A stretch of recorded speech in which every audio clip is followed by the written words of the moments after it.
कल से बहस चल रही है हर एक चैनल पर एक ही कि तिरुपति मंदिर के लड्डुओं में सूअर का मांस है, तिरुपति मंदिर के लड्डुओं में भैंस का मांस है। लैब टेस्ट में भी यह प्रमाणित हो गया कि है। गवर्नमेंट की लैब टेस्ट में भी यह प्रमाणित हो गया कि हां, भारत के सबसे समृद्ध मंदिर जहां 1 करोड़ रुपए से कम चढ़ावा कभी नहीं चढ़ता, प्रतिदिन एवरी डे, उस मंदिर के अंदर 3.5 लाख लड्डू रोज बंटते हैं बांटने के लिए। कितने? 3.5 लाख लड्डू रोज बंटते हैं, यानी कि इतने लोग भी आते हैं, एक व्यक्ति को 1 ही लड्डू मिलता है।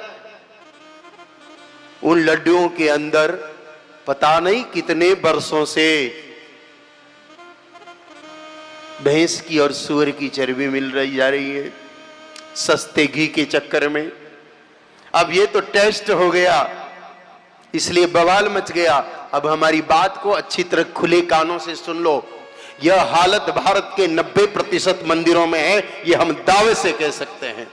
इसलिए कह सकते हैं कि भारत के करीब करीब 90% मंदिर अपनी कोई गौशाला नहीं होती, बाजार से घी खरीदते हैं और बाजार के घी में लगभग एनिमल फैट होती है। यह भी तो मामला घी से ही शुरू हुआ। जहां से घी आ रहा था उस घी में ही चर्बी मिलाई जा रही थी।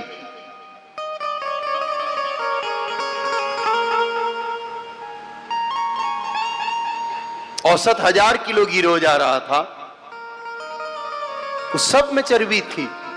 बरसों से ये खेल चल रहा था। भैया, सब मंदिरों में यही तो हो रहा है।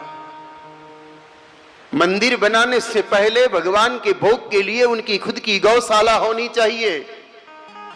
बाजार का लाया हुआ, जब भी थोड़ी देर पहले मुखिया जी कह रहे थे ना कि बाजार का प्रसाद लाते हैं वो गाय माता के घी नहीं होता है, भैंस का। अरे भैंस का क्या महाराज, चर्बी होती है।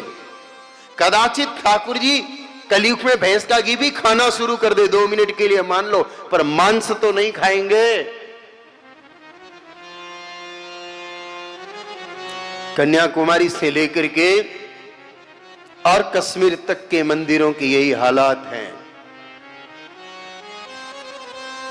अरे हमने निवेदन किया करीब सावन मास में पूरा का पूरा, और सावन मास से पहले भी लगभग 1 महीने तक जब देवी प्राकट्य प्रसंग चला, उसमें हर प्रसंग में हर शास्त्र में एक ही बात लिखी थी कि भगवती को भोग गाय माता के दूध की खीर का लगता है। हम डिब्बा मिठाई का उठा करके लेके चले जाते हैं बाजार से।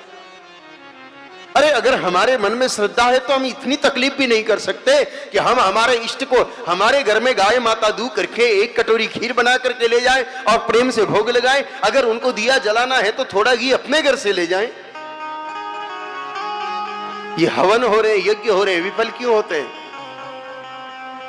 सारी चर्बी की आहुतियां लग रही है और चर्बी का भोग लेने के लिए राक्षस आते हैं, असुर आते हैं, दैत्य आते हैं, प्रेत आते हैं, भूत आते हैं, देवता नहीं आते।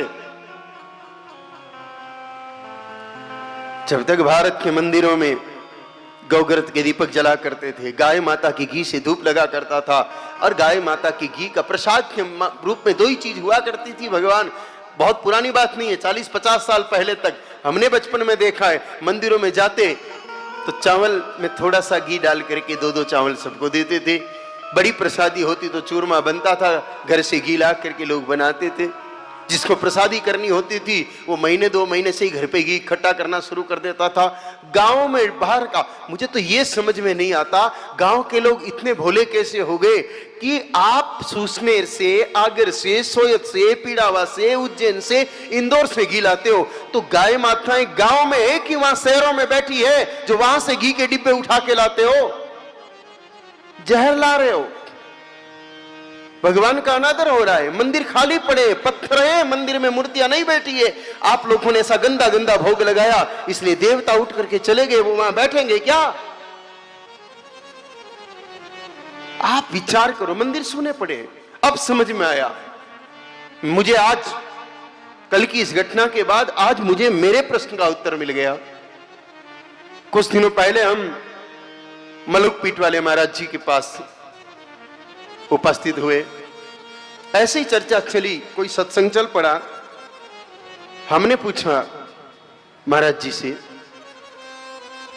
कि आजकल हम मंदिरों में जाते हैं तो एक कशिश महसूस नहीं होती। अंदर जाते हैं तो पहले जब जाते थे बचपन में तो मंदिर में जाते तो मूर्ति के सामने जाते ही के एक कंपन होता था और एक ऐसा लगता था कि इधर से कुछ गया है और उधर से कुछ आया है। और जब जाते थे मंदिर में तो बहुत देर तक रुकने की इच्छा होती थी।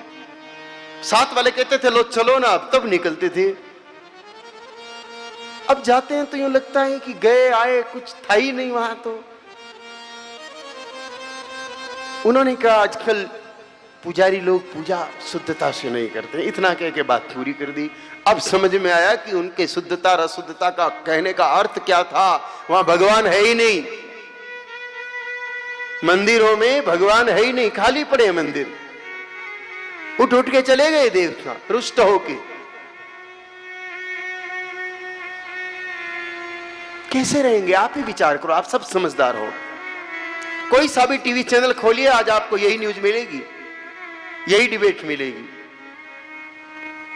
राजस्थान सरकार ने घोषणा की साहब जितने भी मंदिर हैं उनकी शुद्धता पर ध्यान दो। कैसे ध्यान दोगे आप? कब तक ध्यान दोगे? क्या टेस्ट करोगे? और इस भ्रष्टाचारी प्रणाली में जांच करने वाले ही भ्रष्ट हैं। जिस डेयरी से घी आ रहा है वो डेयरी कंपनी ही उस जांच करने वाले को बंडल पकड़ा देगी। क्या जांच करोगे आप? मेरी एक व्यक्तिगत प्रार्थना है आपसे, सरकारों के अपने तौर तरीके हम लोग नहीं बदल सकते। ज्यादा कुछ बोलेंगे तो वो कहेंगे ये तो शासन विरोधी है। लेकिन एक तरीका है, हम अपने घर में अपने इष्ट की एक छोटी सी मूर्ति बिठा दें।